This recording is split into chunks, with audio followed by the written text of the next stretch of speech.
Dans un monde où on est de plus en plus à être multipassionné ou multipotentiel et on veut un peu tout faire tout le temps en même temps, comment on fait quand tout le monde nous dit que la clé de la réussite, c'est de se spécialiser, c'est de se nicher? Se nicher, ça semble être vraiment la golden stratégie pour réussir dans l'entrepreneuriat, mais comment on fait en fait quand on est terrifié de se spécialiser et de toujours parler de la même chose, au point où on se dit mais en fait ça va forcément finir par m'ennuyer, je vais en avoir marre et du coup je vais juste tout envoyer valser du jour au lendemain parce que j'aurais atteint ma limite en fait. Sache que je suis bien placée pour te parler du sujet parce que je suis moi-même multipotentielle. J'ai lancé 3 business officiellement, j'ai pas mal de side business, mais du coup, je sais ce que c'est de vouloir faire plein de choses, d'avoir plein de projets en même temps, et du coup, d'entendre tout le monde te dire il faut que tu te niches, il faut que tu te niches, c'est comme ça que tu vas réussir, spécialise-toi, deviens expert dans un domaine, et d'avoir mon cerveau qui est en mode full panique à se dire mais j'ai pas envie de faire ça. Du coup, comment je fais?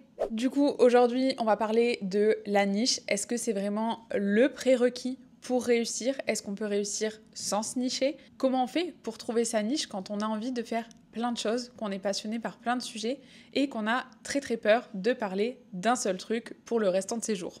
Sur ce, je te fais pas attendre plus longtemps, on va démarrer directement avec le point numéro 1 et donc, déjà, c'est quoi la niche et pourquoi c'est important de se nicher, pourquoi on nous rabâche ça H24 et qu'on nous dit qu'il faut absolument se nicher pour réussir. Alors la niche, c'est quoi? C'est tout simplement se spécialiser, devenir experte sur un sujet, un domaine spécifique. Tu peux te spécialiser sur un métier, sur une catégorie de personnes, sur des revenus, etc. Ça, c'est à toi de décider en fonction de ta niche, justement, et ce sur quoi tu veux te spécialiser. Typiquement, un web designer pourrait être web designer uniquement pour les femmes entrepreneurs qui font 6 chiffres à l'année. Et ça veut dire quoi concrètement se nicher? En fait, c'est prendre une plus petite part de ton marché. Tu as un gros marché, admettons le marché du web design, les personnes qui ont besoin d'un site internet, et du coup tu vas prendre une petite partie. Imagine comme quand tu coupes un quartier de camembert, mais en fait tu vas prendre une partie de ce gros marché pour t'adresser à une personne, un type de personne très spécifique. Donc comme je dis dans mon exemple, le marché du web design, des gens qui ont besoin d'un site web, et du coup dans ces gens-là, tu vas prendre les femmes entrepreneurs qui font plus de 6 chiffres à l'année. Et donc parmi toutes les personnes qui ont besoin d'un site web, parmi tout ton marché, tout le monde ne fitera pas ces critères. Et donc ça sera ta niche. Alors pourquoi c'est important de se nicher? Pourquoi on nous en parle H24? C'est parce qu'en vrai, se nicher, ça te permet de te différencier dans ton marché. Ça te permet de te positionner comme une experte parce que du coup, plus on est spécifique et plus les gens ont l'impression du moins qu'on est experte dans notre domaine. Et ça nous permet du coup, si on est experte spécifique, de se positionner comme étant une figure d'autorité sur ton marché. Devenir une figure d'autorité, ça sert à quoi? Ça sert à être la référence dans ton domaine, à ce que ce soit ton nom qui pop dans l'esprit de ta cible dès qu'elle pense au service dont elle a besoin. Par exemple, site web, je vais me dire ok, c'est elle. Et du coup, ça te permet d'avoir plus de clients, plus de ventes, plus de chiffre d'affaires, d'avoir un business qui tourne mieux, en tout cas sur le plan financier. Avoir une niche, c'est vraiment parler à un type de personne spécifique et du coup, parler à une seule personne, c'est souvent beaucoup plus efficace que de parler à plein de mondes différents. Admettons, je reprends l'exemple de toutes les personnes qui ont besoin d'un site web, et elles vont avoir des besoins hyper divers et variés. Alors pourquoi c'est plus efficace de parler à une seule personne ou à un seul type de personne que parler à toutes les personnes de ton marché? Parce que du coup, toutes les personnes de ton marché, imagine toutes les personnes qui ont besoin d'un site internet là tout de suite, elles vont avoir des besoins ultra divers et variés. Du coup, de parler à une seule catégorie de ce marché, en fait, ça va te permettre d'être super spécifique et du coup d'être plus efficace. Pourquoi? Parce que tu vas pouvoir créer une offre qui répond vraiment aux besoins de cette typologie de personnes qui constituent la partie de ton marché. Par exemple, une femme entrepreneur qui fait plus de 6 chiffres à l'année, elle n'aura pas les mêmes besoins sur son site internet qu'une entrepreneur qui débute ou qu'une start-up dans la tech, par exemple. Tu vas créer une offre qui est ultra spécifique aux besoins de ta cible et du coup, ça va résulter en plus de ventes parce que du coup, plus une offre répond pile poil aux besoins de la cible et plus du coup, elle va facilement se vendre. Donc la niche, c'est quoi? Pour résumer ce premier point, c'est une petite partie d'un plus gros marché. Et du coup, c'est de parler à un seul type de personne, à une catégorie bien spécifique pour justement répondre de manière tout aussi spécifique à ses besoins particuliers. Se nicher, pourquoi on dit que c'est important? Parce que du coup, ça nous permet de nous différencier justement sur un marché qui peut potentiellement être saturé pour du coup se positionner en tant qu'experte et devenir une figure d'autorité et donc attirer plus de clients. Alors du coup, pourquoi on dit tout le temps, H24, qu'il faut se nicher pour réussir? Pourquoi on dit que la niche, c'est un indispensable quand on est entrepreneur pour atteindre le succès? En fait, la niche, c'est pas le seul moyen de réussir, mais je dirais que c'est le chemin le plus rapide. Et crois-moi, je suis pas contente de t'annoncer ça, j'aimerais te dire autre chose, mais la réalité du marché fait que je suis bien obligée de te dire les choses telles qu'elles sont. La niche, c'est en effet le chemin le plus rapide vers la réussite. Ça veut pas dire que c'est le seul, mais c'est le plus rapide. L'idéal, en fait, c'est de commencer en se spécialisant. Pourquoi? Parce que du coup, premièrement, ça va te permettre de te faire un nom. Ensuite, ça va aussi te permettre de construire ta légitimité et ta crédibilité. Ça va t'aider à construire ta communauté parce que tu as un nom, tu deviens crédible et légitime dans ton domaine, donc les gens te suivent et s'abonnent pour ce que tu fais. Et du coup, ça t'amène le point dont je parlais juste avant, de devenir une figure d'autorité. Et du coup, c'est vachement plus facile de trouver des clients en étant super spécifique plutôt qu'en faisant un peu de tout de manière large. Pourquoi? Parce que si je reprends mon exemple des web designers, une personne qui a besoin d'un site web, une femme entrepreneur, prestataire de services qui fait déjà plus de 6 chiffres à l'année a besoin d'un site web. Peut-être que son besoin, ça va être d'avoir plus de clients, d'attirer plus de prospects pour convertir plus derrière. Et du coup, si toi, ton service, ça s'adresse précisément à cette femme entrepreneur, prestataire de services qui fait plus de 6 chiffres à l'année, quasiment toutes les entrepreneurs, prestataires de services qui font plus de 6 chiffres à l'année vont tomber sur ton contenu à toi, vont tomber sur ton profil à toi. Et du coup, elles vont se dire, ok, la personne, elle connaît exactement mes problématiques parce qu'elle travaille uniquement avec des personnes comme moi. Elle sait exactement ce que je vis, ce dont j'ai besoin. Donc, elle me paraît plus experte que un web designer lambda qui ferait des sites pour tout le monde. Et du coup, je vais forcément aller vers elle, même si ça coûte plus cher, parce que justement, l'expertise justifie un prix plus élevé. En fait, le truc, c'est que tout faire, admettons un web designer qui fait des sites web pour tout le monde, que ce soit des prestataires de services, des femmes, des hommes, des business de produits, tout faire, ça va donner une impression d'être éparpillée et pas experte, justement. Parce que du coup, on va se dire, il fait ça un peu pour tout le monde, mais tout le monde, c'est un peu personne. Et du coup, moi, je cherche quelqu'un qui comprend vraiment mes besoins, ma cible, mes problématiques. Et si cette personne, elle n'a pas vraiment défini sa niche, justement, je vais me dire que c'est pas la bonne personne pour moi et je vais chercher quelqu'un qui est plus spécifique, justement, pour mieux répondre à mes besoins. Pourquoi? Parce que du coup, cette impression d'être éparpillée un peu et du coup pas experte, ça va créer un manque de confiance de la part du client et du coup, manque de confiance égale pas de vente, parce que du coup, la confiance, c'est la clé numéro 1 pour réussir à vendre derrière. On n'achète pas à quelqu'un en qui on n'a pas confiance. Mais du coup, concrètement, si on est multipassionné, multipotentiel, comment on fait? Est-ce que du coup, on est voué à toujours évoluer dans la même niche et à se spécialiser et à se faire chier pour le restant de ses jours? J'ai envie de te dire que non, c'est pas si simple. Et pour te réconcilier avec ce concept de niche, j'ai envie de te dire que en réalité, dans le fond, la niche, c'est toi. Premièrement, sache que tu n'es pas marié avec ta niche. Tu peux, et tu vas d'ailleurs, très probablement, évoluer au fil du temps. C'est normal, on est des humains, on évolue. Tu peux te séparer de ta niche, tu peux divorcer si tu veux, tu peux pivoter et ça ne me surprendrait pas que tu le fasses dans tous les cas. Parce que comme je te disais, en tant qu'humain, on est voué à évoluer et du coup, notre business va évoluer en même temps que nous, on évolue.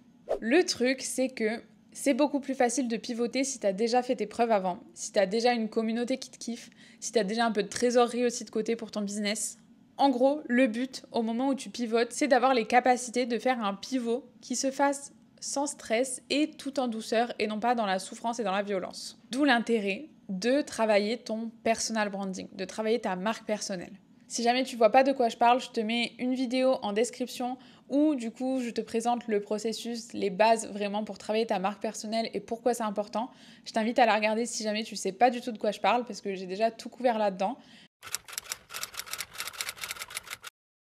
Mais du coup, c'est super important de travailler ta marque personnelle, même quand tu es niché. Parce que souvent, on se dit que être niché, ça veut dire que on parle que de notre domaine d'expertise, que de notre business, de nos clients. On parle pas de soi. Il n'y a pas de perso, entre guillemets, dans le business. Et pour moi, ça, c'est une erreur. Le but, même quand tu es niché, c'est de fédérer les gens autour de toi, de ta personne, pour qu'ils te suivent justement dans tes pivots. Aujourd'hui, ça ne suffit plus de poster du contenu éducatif, informatif.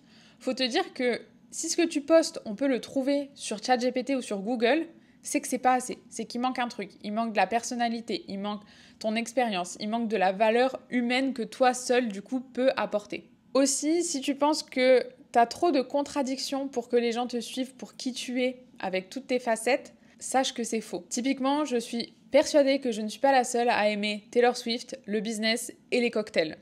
Il doit y avoir plein de meufs dans le monde qui aiment ces trois choses, alors que toi tu te dis en fait ça n'a rien à voir, les gens ils vont pas suivre, c'est pas cohérent si un jour je poste Taylor Swift dans ma story et puis en fait je poste du contenu business et puis je mets une story de moi où je suis dans un bar à cocktail. Si, en fait, c'est cohérent à partir du moment où c'est toi. Si toi t'es capable d'avoir plusieurs centres d'intérêt divers et variés, pourquoi les autres n'en seraient pas capables aussi? L'avantage même c'est qu'au lieu de suivre trois personnes différentes, une personne qui kiffe Taylor Swift, une personne qui kiffe les cocktails et une personne entrepreneur, et bah du coup, la personne, elle va suivre moi. Parce que du coup, je combine tout ce qu'elle cherche et tous les contenus qu'elle aime. Et sache que d'ailleurs, tes centres d'intérêt et tes expériences personnelles, ça peut et ça devrait même être un starting point pour justement créer du contenu et connecter avec ton audience. C'est à toi de faire le travail un petit peu créatif pour relier tes expériences personnelles à ton domaine d'expertise. Par exemple, moi, dans mon domaine, j'adore les pop stars, tout ce qui est Sabrina Carpenter, Taylor Swift, etc.